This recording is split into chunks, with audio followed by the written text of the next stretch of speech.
大家好，近几日朝鲜突然爆发了一个新冠疫情，时间点很突兀啊，也就是说是韩国新总统就这一事结束的第二天，马上就被暴露，有新闻出来说是朝鲜有新冠的疫情。我们可以看一下他朝鲜这方面提供了一个数据，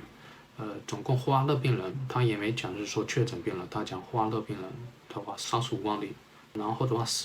已经死了十几个人了。虽然这个数据跟总人口来讲，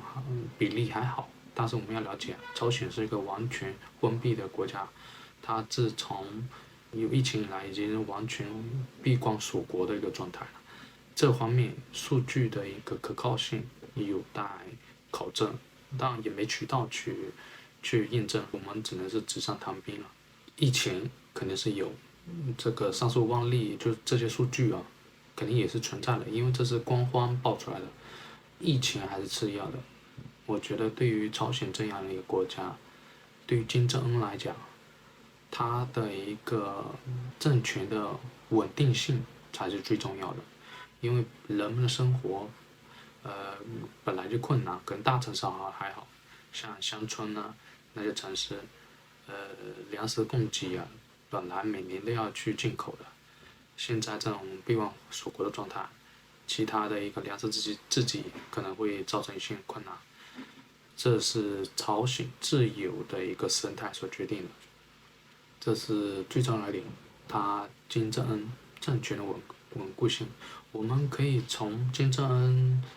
继承他爸爸开始算起，也是惊心动魄啊。他父亲突然去世，在俄罗斯访问的时候，他的尸体连同他的一个专列从俄罗斯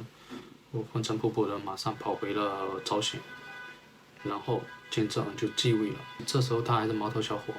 身边的一个辅助大臣，特别是他姑父张承泽，他的姑父，这个人是亲中派，跟中国官方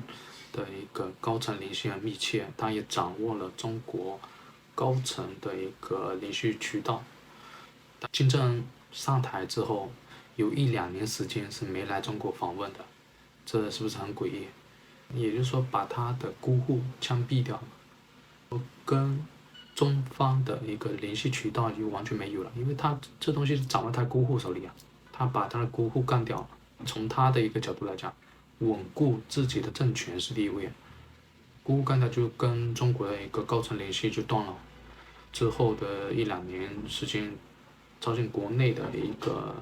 渠道或者是政权势力，它统合好，才有办法或者才有想法跟中国联系。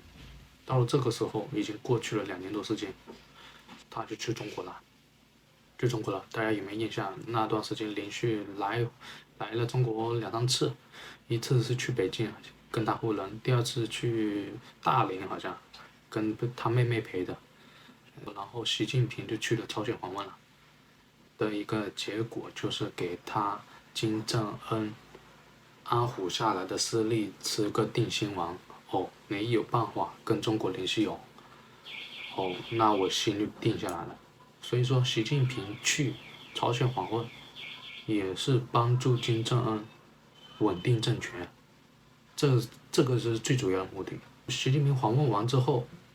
金正恩野心勃勃的，那时候觉得国内已经掌控了，觉得有资本去向外面发牌了，才有了一系列跟特朗普在新加坡的会面，跟文在寅在38线上2个人面对面的一个交谈，这都是之后的一个路线的安排。但是恰恰就是这2次会面，又对他的政权稳固性提出了挑战。特朗普直接没谈成，直接走了。文在寅虽然他内心想谈，但是他决定不了啊。你这边答应了协议，不作数啊。最重要的还是美国方面要同意啊，但是美国这边特朗普直接翻脸走人了。所以说这一次特朗普对金正恩的一个打击也是很大的。我说的是政权的稳固性，因为任何人的一个成功或者任何人的独立，都要别人的承认嘛。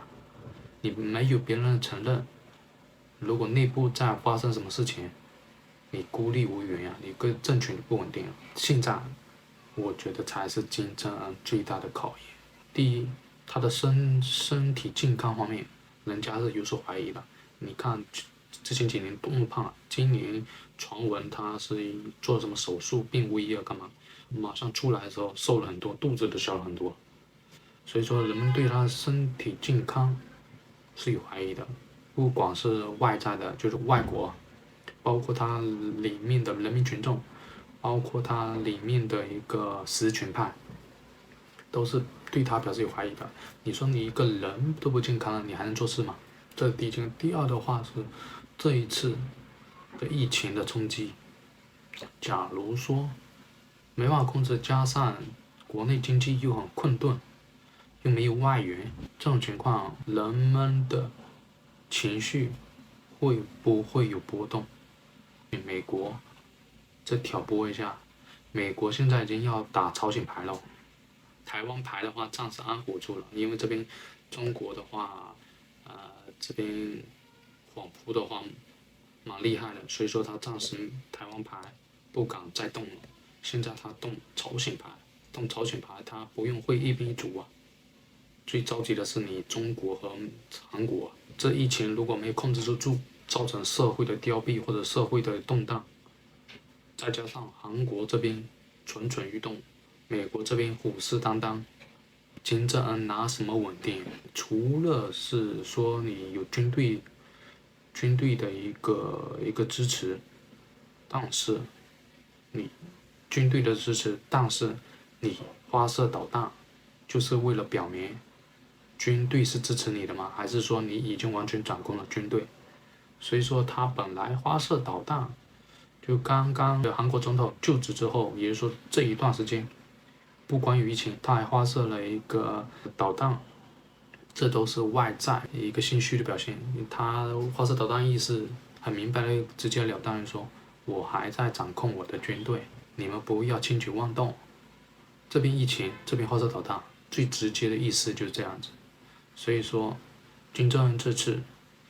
疫情，我觉得可能会动摇他的一个政权的一个基础。假如说外力再施加一下，可能有倒台的风险，但是这就看中国挺不挺了。如果中国挺的话，他就挺得住；如果他国内疫情大爆发没办法控制，中国不挺，他政权有没有垮的可能？好，这就是我对于这一次朝鲜疫情的一个看法。好，谢谢。